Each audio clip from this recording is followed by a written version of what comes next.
Hi friend, जय जगन्नाथ बंधुगण। Anupama channel को आपण मान को स्वागत करुच्ची। आपण मैंने भी बहुत भल थे, मु भी बहुत भल अच्छी। दुर्गा अष्टमी ब्लॉग आपण मान को देख करुच्ची।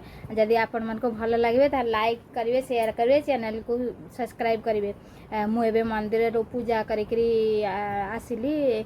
मुझे सकाल सकाल पलैजी भिड़ रही भिड़ होपर गाधुआ को मुझे पूजा करी आसिली पड़े घरे सब माँ प्रसाद करने मुझे सब सीझे जाइली पड़े चना फना सीझे देती आसी हालुआ पूड़ी चना सब्जी करी प्रसाद लगे माँ हेड़ू मु कढ़े घी पकईदेली गोटाए कप सुजी देकरी भल कि भाजीदेवी टे भल कि भाजी अल्प अल्प भाजी होगला टिके कलर चेंज होगला चीनी पकईदेवी एपटे छोला सीझे देती मसला धनिया पाउडर जीरा पाउडर छोला मसला हल्दी पकई पानी देके टिके गोलेकी रखिली। कंचा लंका अदा को बाटिकी प्रसाद लगे कंचा लंका अदा बाटिकी रखी।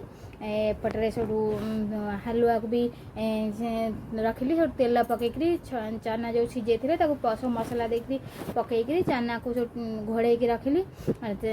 सेपटे आ गोटा गैस चूल्हा हालुआ बसईदेली।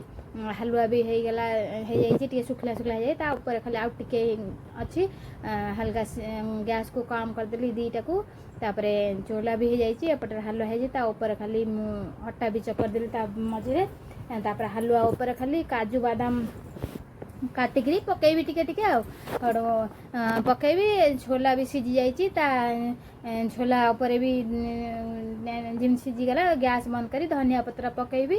अटा जो चकर थी पूड़ी तैयारी कली। पूड़ी तैयारी कला मो माँ प्रसाद सब प्लेट छोट छोट प्लेट रे प्रसाद सब रखिली। सब सब भगवान पूजा छोट छोट प्लेट सब रखिली।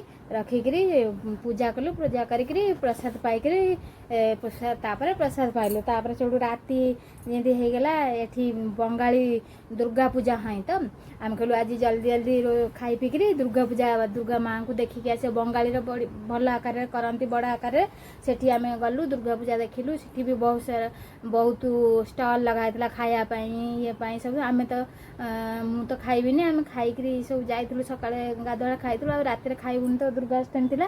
सब से जाकरी मंदिर पूजा करी बसिलु केते समय से बंगाली लोकर संगीत प्रोग्राम होता डांस प्रोग्राम होता प्रोग्राम होता सब आसते सब गीत गाया नहीं सब बाहर की आसते सब गीत गाउले लोक पूरा बहुत सारा डांस कले बहुत पूरा डांस करते एत सुंदर गीत गाउले बहुत सारा डांस करते।